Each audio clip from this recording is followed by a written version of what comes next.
নমস্কার বন্ধুরা, আমি এডিএন আর আপনারা দেখছেন এডিএন এডুকেশন। বন্ধুরা, জিও পলিটিক্স এমন এক গেম, সেই গেমটি কোনো দেশ যদি ভালোভাবে খেলতে পারে তাহলে সেই দেশ হেরেও জিতে যেতে পারে, আবার এই গেমটি কোনো দেশ যদি ভালোভাবে খেলতে না পারে তাহলে সেই দেশ জিতেও হেরে যেতে পারে। বন্ধুরা, 5ই আগস্ট হাসিনার পরাজয় নিঃসন্দেহে ভারত এবং চীনের বড় একটি কূটনৈতিক পরাজয়।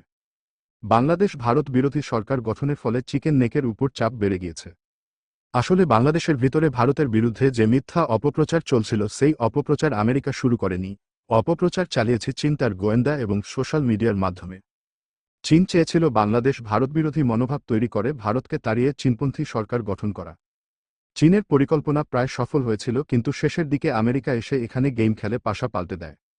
আমেরিকার গেম খেলার জন্যই ভারতের পাশাপাশি চীনও বাংলাদেশ নিজের আধিপত্য হারিয়ে বাংলাদেশ থেকে বিদায় নেয়। যদিও বাংলাদেশের 70% অস্ত্র গোলাবারুদ চীন সাপ্লাই করে, তাই অনেকের মতে চীন এই সব গোলাবারুদ বন্ধ করার ভয় দেখিয়ে বাংলাদেশ নিজের আধিপত্য বিস্তার করতে পারে। কিন্তু আমেরিকার আধিপত্য যতদিন বাংলাদেশ রয়েছে ততদিন বাংলাদেশ চীনের আধিপত্য স্বপ্নই থেকে যাবে, যার ফলে বর্তমানে বাংলাদেশ হাতিয়ার সংকটের পরিস্থিতি সৃষ্টি হয়েছে এবং এই সুযোগটাই ভারত নিজেকে পরাজিত থেকে জয়ী করতে ব্যবহার করছে।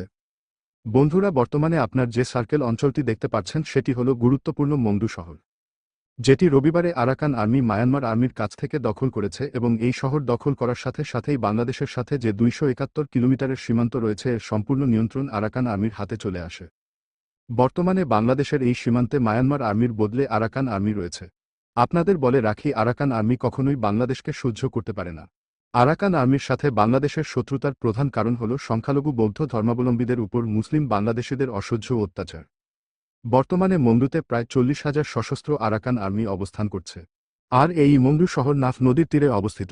এখন আমি আপনাদের মানচিত্রে নিয়ে যাব এবং মানচিত্রের মাধ্যমে আপনাদের বোঝাবো আরাকান আর্মি কিভাবে ভারতের জন্য গেম চেঞ্জার হতে পারে। বন্ধুরা, বর্তমান পরিস্থিতি অনুযায়ী এটা নিশ্চিত যে বাংলাদেশ এবং মায়ানমারের মধ্যে আরাকান নামের একটি দেশ গঠিত হবে। যখন আরাকান নামের এই দেশ গঠিত হবে তখন আরাকানদের সামনে দুইটি সমস্যা আসবে। একটি হল নিজের অস্তিত্ব টিকিয়ে রাখা এবং অস্তিত্ব টিকিয়ে রাখার জন্য নিজের অর্থনীতিকে শক্তিশালী করা। কারণ আরাকানের দুই পাশে তাদের চিরশত্রু বাংলাদেশ এবং মায়ানমার রয়েছে, এরা সবসময় আরাকানে আক্রমণের চেষ্টায় থাকবে। তাই নিজেদের অস্তিত্ব টিকিয়ে রাখার জন্য আরাকানকে বাহিরের শক্তির সাহায্যে নিতেই হবে। আর এখানেই আসে ভারত। ভারতই একমাত্র দেশ যে আরাকানকে অস্ত্র গোলাবারুদ দিয়ে সাহায্য করতে পারে। এখন অনেকেই ভাবছেন যে আরাকানকে সাহায্য ভারত ছাড়া চীনও করতে পারে। আপনাদের বলে রাখি, চীন আরাকানকে ভারতের মতো অস্ত্র গোলাবারুদ দিয়ে সাহায্য করতে পারবে না। তার কারণ চীন যদি অস্ত্র গোলাবারুদ দিয়ে আরাকানকে সাহায্য করে তবে সেই সব অস্ত্র গোলাবারুদ আরাকান বাংলাদেশ অথবা মায়ানমারের উপর ব্যবহার করবে, যার ফলে মায়ানমারের সাথে চীনের সম্পর্ক নষ্ট হবে। আর আপনারা জানেনই, মায়ানমারের সাথে চীনের সম্পর্ক নষ্ট হওয়া মানে কোকো আইল্যান্ড চীনের হাতছাড়া হওয়া। তাই বঙ্গোপসাগরে চীন নিজের অস্তিত্ব টিকিয়ে রাখার জন্য কখনোই মিয়ানমারের বিরুদ্ধে গিয়ে আরাকান আর্মিকে অস্ত্র গোলাবারুদ দিয়ে সাহায্য করবে না। কিন্তু ভারত যদি সাহায্য করে তাহলে ভারত এক ঢিলে দুই পাখি মারতে পারবে। প্রথমত বন্ধুরা, চিকেন নেক হল একমাত্র রাস্তা যা দিয়ে ভারত সমস্ত উত্তর পূর্বাঞ্চলের সাথে যোগাযোগ রক্ষা করে। তাই ভারত বহুদিন ধরে চিকেন নেকের বাইপাস খুঁজে চলেছে। আপনারা সবাই জানেন যে ভারত চিকেন নেকের বাইপাস হিসেবে মায়ানমারে কালাদান প্রজেক্ট শুরু করেছিল। কিন্তু বর্তমানে এই অঞ্চল আরাকান আর্মির দখলে। ভারত সরকার আরাকান আর্মির সাথে একটি চুক্তি করতে পারে। আরাকান আর্মি ভারতকে মিজোরামে যাবার ডাইরেক্ট রাস্তা দেবে। এর বদলে ভারত আরাকানকে রক্ষা করার সম্পূর্ণ গ্যারান্টি দেবে। এর ফলে যুদ্ধের সময় চিকেন নেক বন্ধ হয়ে গেলেও কালাদানের মাধ্যমে আরাকানের মধ্যে দিয়ে মিজোরামে যাবে। তাছাড়া আরাকান আর্মি নিজের প্রয়োজনে কখনোই মিজোরামে যাওয়ার রাস্তা বন্ধ করবে না। দ্বিতীয়ত, যেহেতু বাংলাদেশ ভারত এবং আরাকান আর্মির প্রধান শত্রু, তাই আরাকান আর্মির মাধ্যমে ভারত বাংলাদেশকে সবসময় চাপে রাখতে পারবে। আসলে ভারত ইতিমধ্যেই আরাকান আর্মিকে সাহায্য করা শুরু করে দিয়েছে। বন্ধুরা, 10-15 দিন আগে হঠাৎ খবর আসা শুরু করে বাংলাদেশ আক্রমণের উদ্দেশ্য ভারত সীমান্তে 35,000 সৈন্য এবং ভারী অস্ত্রশস্ত্র মোতায়েন করা শুরু করে দিয়েছে।